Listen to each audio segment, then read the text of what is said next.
Hopefully this will be a quick video, so I don't ramble too much, because I don't have a script, but because I never write scripts. Um, but I was so I'm playing, so I'm running first edition AD&D, and of course their training costs for characters to go up in level. And just recently, um, a YouTuber named Daddy Rolls a One uh, did a long video about the style of play that I'm using, where you have to pay to train to go up in level, which was a huge issue in this past campaign, this past session, because even one of the players, because he didn't want to have to train 3 levels, because of his class, he's a multi-class character, he declined to take a his bonus XP for mapping the previous session that he had been given XP for, um, so that he would only have to go his 1 level in Thief. Uh, Even though it cost him hit points and everything, he didn't want to have to take out a loan to pay for all his training. Same thing happened. The other characters all had to take out loans basically to train up and level. Um, and that's first edition AD&D, and I like that, and it made everything. It made the session more interesting, but we ended up spending 2 hours dealing with loans but the player who didn't take out the loan was like, I said you can have secured or unsecured loans, and if you go to these organizations to get these secured loans, it was a lower interest rate, um, and but you basically are putting up your magic items as collateral. Instead of selling them, you get collateral. You can get up to a certain amount of credit, and if you don't pay up on the if you don't service the debt at bare minimum, you will uh, you will have the debt collectors coming after your item. But he was like, well, you get to keep your item though. You get to hold it on you, and you're an adventurer. And I was like, oh yeah, yeah, you get to keep hold of your own item. And so he's like, what are they going to do? We're adventurers. What if we die, or what if we lose the item? It gets, these are all valid concerns. So what I was well, of course, what I was thinking, and we got a discussion of, what are debt collectors like in AD&D? What would these organizations, which in the setting these are international organizations, or since it's an empire, this is an imperial organization that stretches over a couple of continents. So it's based somewhat on a fantasy version of Byzantium. If you don't know anything about it, 'cause I'm running the halls of Arden Vul, and it's not a very detailed setting as far as the world in general. Just the Arden Vul and the is heavily detailed, but even Gosterwick and most of the other places around the have a lot of room for interpretation. But what comes to my mind is, one of the places they could get a loan from was the Temple of Lucreon, the god of money in the setting, which is perfectly fine with me. They also went with a few of each one kind of went with a different organization, and I have these thoughts that come to me immediately about what they're like. So if you get a loan from a good temple. Lucreon's not a good temple. They're not evil. It's a lawful neutral, I believe, is the alignment of Lucreon. But if you got if you take out a loan from a good temple, or people, or perhaps a group of paladins or other groups that are, the you can have paladins and rangers, and of course good clerics come be the collecting these as debt collectors for these organizations. But of course, if you're a really powerful adventurer, who else might be coming to collect your? Well, they might send uh, uh, they might send a creature like a deva or a planetar. The joke I threw was a planetar. Imagine a planetar coming to collect your debt with a sword of sharpness and cast spells as a 14th level druid and cleric, and it's basically like a I don't know, like a 13 hit dice monster or something, and has a list of magic abilities that are gigantic. That I could see if you have a big enough debt, maybe the temple sends the planetar to come collect it. But in all seriousness, it wouldn't it be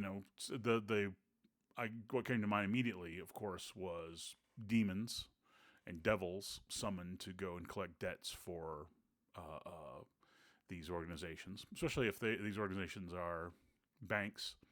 I really don't put it past banks to send devils and demons to go collect their usury from the adventurers, because who else is going to do it? Maybe Assassin's Guild to send an assassin to go collect the debt. If you don't cough up the cash or the item, they'll take it from your corpse. Seems completely in line with the type of economic practices of organizations like banks. Certainly fits in with the kind of latifunda exploitation economics of the late Roman Empire, and the Byzantium, that the setting kind of bases the Arkantian Empire on. To me it sounds incredibly like they and then adventures are powerful, so once an adventure's at a certain level of power, maybe negotiations and renegotiating the terms of the debt might have to come into play. But of course, what came to mind, of course, fairly right off the top of my head was genies, because of the reading the Al-Qadim setting stuff during second edition. Al-Qadim has some really great stuff in it, and one of the things was they had these things called tasked genies. These were genies of very specific powers, who there was a guardian genie, and in an adventure for Arden Vul, they have a guardian demon for doors. Like, he's a doorkeeper demon, and you can either say the password, or perhaps he has something else that will let him, or you have to fight him and to get through the door and get the key. And it seems like an organization that puts demons on doors might be willing to also put demons on and they might be special tasked demons. The demon that guarded the door was a special tasked demon, a unique demon for guarding doors. Well, maybe there's a devil of debt collecting. Maybe there's a debt collecting devil, and debt collecting genies also comes into mind. They send aerial servants. Aerial servant seems like a pretty good thing to go try and collect debt. You can say aerial, it's something that clerics can actually do. You can, if the debt's big enough, and the organization's has gotten its things at its interest, they could pay, or maybe they use a cleric to pay them off, to pay off his debt by having the cleric cast aerial servant and go send the aerial servant to collect the item or the debt, or bring the person back to them, which I think aerial servants are an excellent choice for this. Invisible stalkers, creatures that can move up silently and invisibly, grab something and get the hell out of there. Demons would be great for that too, because they can walk up, grab the item, teleport without error. Same thing with devils, daemons, demodans. I don't know about. I think they'd be pretty good at collecting debt, but slods, I don't know if they have teleport without error. I can't remember off the top of my head. Modrons, I guess, too, could be tasked to do that, though I would probably put it more towards lawful genies of some sort. And maybe not planetars and devas, and definitely not solars. I think that would be a little waste of time to send a solar to collect the debt of a pecuniary nature. I just don't see. I don't know. I just don't have an imagination that has Mitra or Tyr or any Sirius or Odin or any of them sending a solar to collect their debts, to collect the debts for a mortal organization, even for a temple. That's more something you owe directly to the deity himself. That where he would have to send a solar to go collect something from you. You'd have to, but there's also in the Fiend Folio, of course, there's the, what's it called, the Alex, the Aleax, I believe that's how you pronounce it, where it's a complete, total clone of you, and they can send that. It's basically like a doppelganger of you, except it's created by the gods, so that's equipped exactly like you, has your thoughts, has your abilities, and it could go collect on that, and perhaps even a revenant. The banker who gave you the money, he gets killed by the organization because he gave you a bad loan, and the only way he can be put to rest is if he rises up from the grave and goes and collects the debt for you, and then he can at least pass on to the afterlife. Otherwise, he's stuck in revenant form until he collects the debt.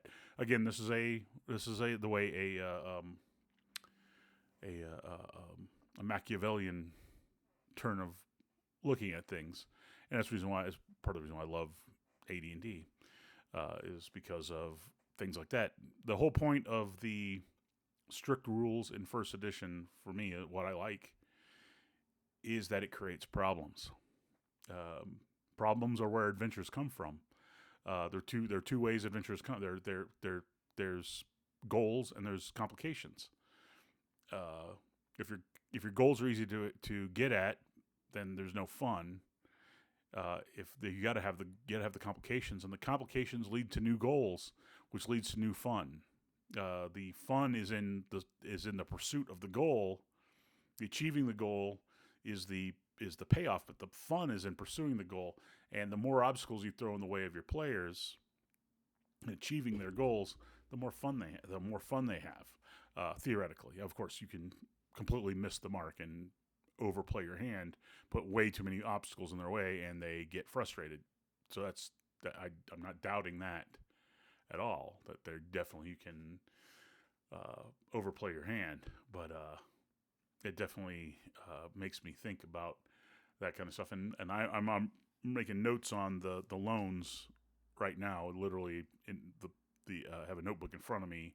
On the page before are the loans that are currently out from that party, and now I'm thinking about what kind of tasked genies, tasked demons, tasked elementals, what kind of things do they do to collect debts from really powerful adventurers.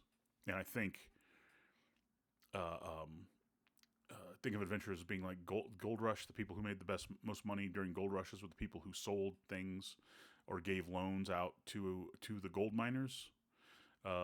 Usually it wasn't the gold miners who made most of the money. It was the people making money off the gold miners that made most of the money.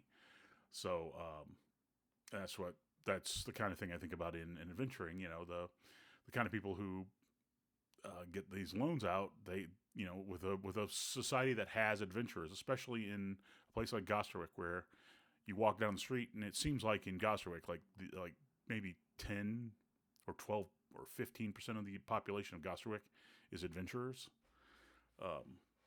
because there's a bunch of different adventuring parties in this little town of about 4,000 people, because Arden Vul is right there. So yeah, I can definitely see them hiring adventurers to go collect. Well, you want your debts paid off? Well, this group really has a huge debt with us, so we'll erase your debts or some portion thereof if you go and collect this debt for us.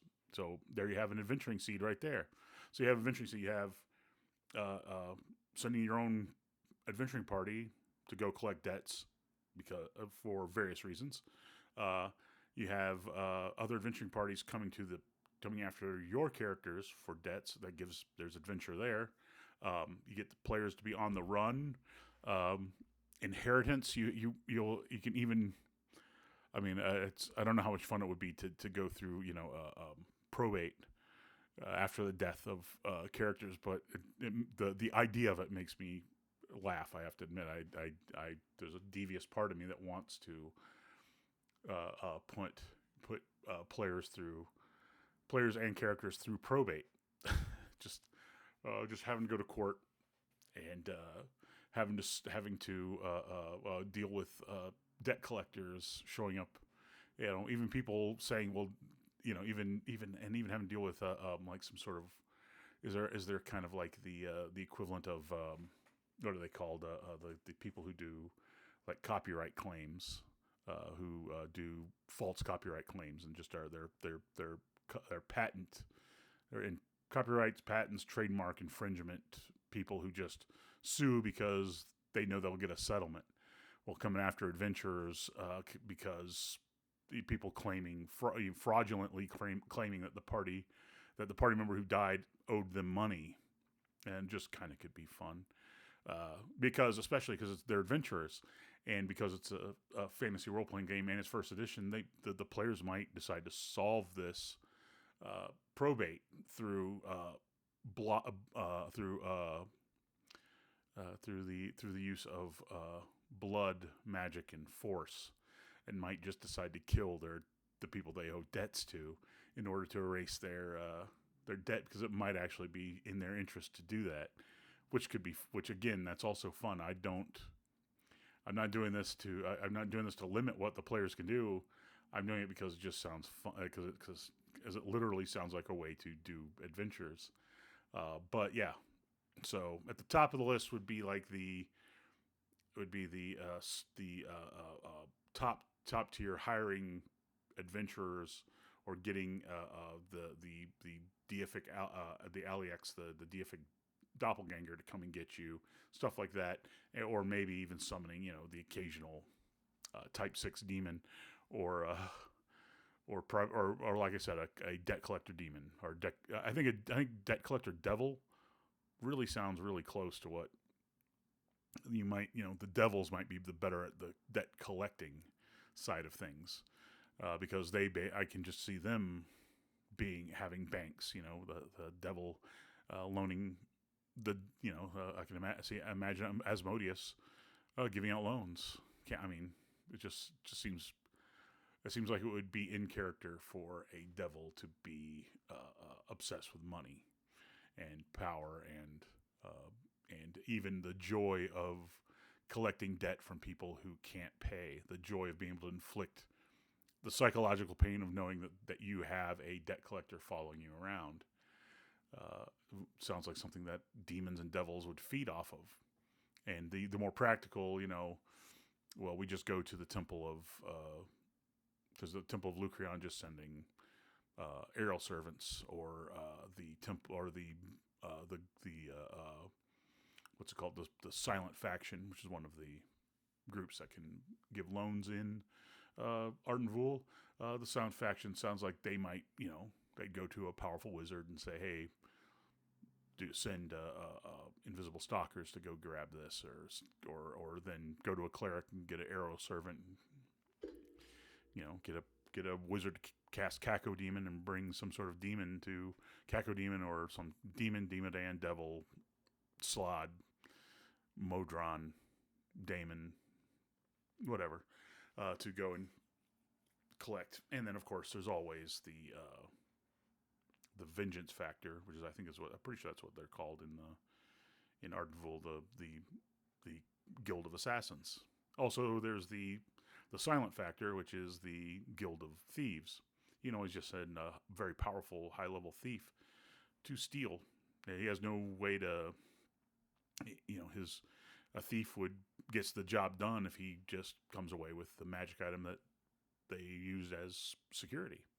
And of course, if they use something like an inn, or a temple, or a fortress, or whatever as their collateral, they can just take them to court and seize the item with the power of the state, which again leads to fun ideas where maybe the players decide that they're not going to give up the fortress, temple, whatever.